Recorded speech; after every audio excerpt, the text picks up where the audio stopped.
Ludvig Kalen, velkommen til Halgås. Du vil forsøge at dyrke heden. Jeg vil bygge kongens første koloni derude. Det er fantastisk, det du er i gang med.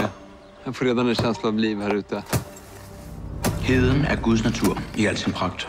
Hvorfor kastrere et vildt væs, der bare gerne vil være frit? Man har Gud netop ikke sat mennesker på jorden for at skabe civilisation. Gud er kaos. Livet er kaos. Nej, krig er kaos. Men vinderen er den, som kan finde ud af at kontrollere kaos. Det er min jord. Det er kongens jord. Jeg arbejder for kongen. Hold op med at tale om kongen, som om du kender ham.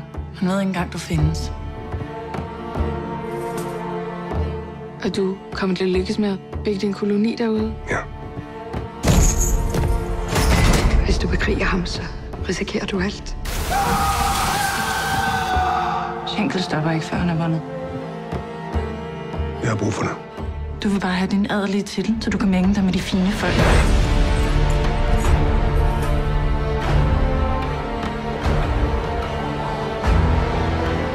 Jeg må væk herfra.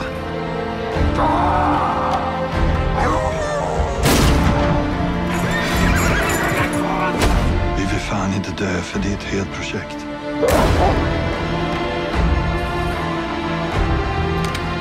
Hold dig væk fra heden. Er det forstået? Kaos, Ludvig. Livet er kaos.